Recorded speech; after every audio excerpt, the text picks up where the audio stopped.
తెలుగుదేశం అధినేత చంద్రబాబు వస్తున్న మీకోసం పాదయాత్ర తొలి రోజు అడుగడుగునా జననీరాజన మధ్య సాగింది. తొలి రోజు 10.2 కిలోమీటర్ల మేర యాత్ర సాగించిన చంద్రబాబు మార్గ మధ్యలో గ్రామస్తులతో మమేకమయ్యారు.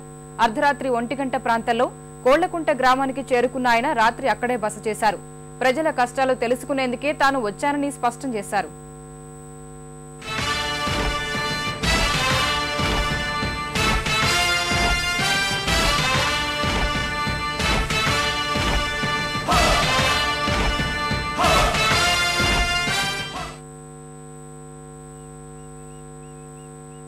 రాష్ట్రం క్లిష్ట పరిస్థితుల్లో ఉంది కాబట్టి జనం మధ్యకి వచ్చాను కానీ ముఖ్యమంత్రిని చేయమని అడిగేందుకు రాలేదని తెలుగుదేశం పార్టీ అధినేత చంద్రబాబు నాయుడు స్పష్టం చేశారు.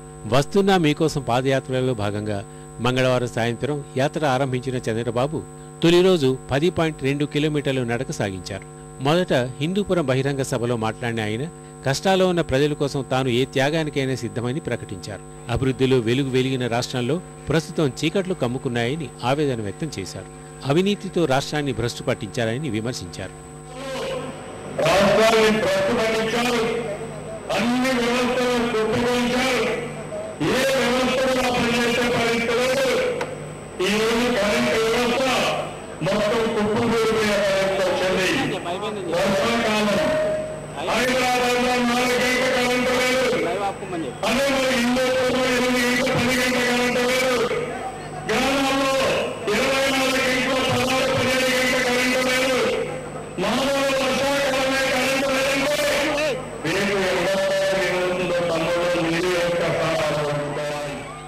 అన్ని వర్గాలకు తెలుగుదేశం పార్టీ వల్లే న్యాయం జరిగిందన్నారు.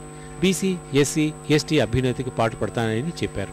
మతతత్వ పార్టీలతో భవిష్యత్తులో కలవబోమని తేల్చి చెప్పిన చంద్రబాబు మైనార్టీలకు అండగా ఉంటామని హామీ ఇచ్చారు.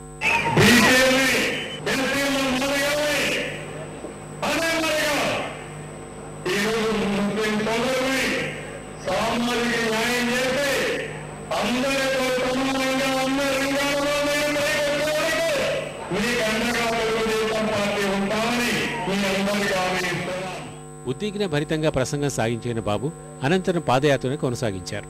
గుంటూరులో అడుగడుగునా మహిళలు చంద్రబాబుకు హారతులు ఇచ్చారు. స్థానికులు తమ సమస్యల్ని ఏకరువు పెట్టారు.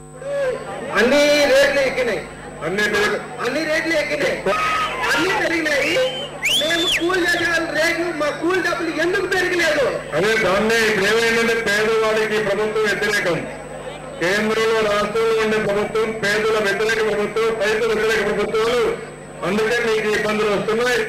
నేను అందుకనే తమ్ముడు రేపు రాబోయే రోజులు మీకు అండగా ఉండడానికి వచ్చాను. పేదవాళ్ళకి అండగా ఉంటాను. పేదరికం లేని సమాజాన్ని చూడాలనేది నా జీవిత ఆశయం. ఏమేం చేయాలి దానికి సూచనలు ఇవ్వండి. రాష్ట్రంలో అసమర్థ పాలన కొనసాగుతోందని చంద్రబాబు విమర్శించారు. యువతకు ఉపాధి కరువైంది అన్నారు. మీలో ఒక చైతన్యం రావాలి. ఒక మంచి నాయకుడు మీ గ్రామంలో ఉంటే గ్రామం బాగుపడుతుంది. రాష్ట్రంలో ఒక మంచి పార్టీ ఉంటే, సమర్థమైన పార్టీ ఉంటే మీ జీవితాలు బాగుపడతాయి. ఈ రోజు ఈ రాష్ట్రంలో దేశంలో ఒక అసమర్థ పార్టీ ఉంది, పనికి మారిన కాంగ్రెస్ పార్టీ ఉంది. కష్టాలు వచ్చాయి. మళ్లీ కానీ మీరు ఆ పార్టీకి ఎవరైనా మోసపోయి ఓటేస్తే మీ జీవితాలు అంధకారం అయిపోతాయి. ఆ విషయం మీరు గుర్తుపెట్టుకోవాలి. అర్ధరాత్రి కొల్లకుంట గ్రామానికి చేరుకున్న చంద్రబాబు రాత్రికి అక్కడే బస చేశారు.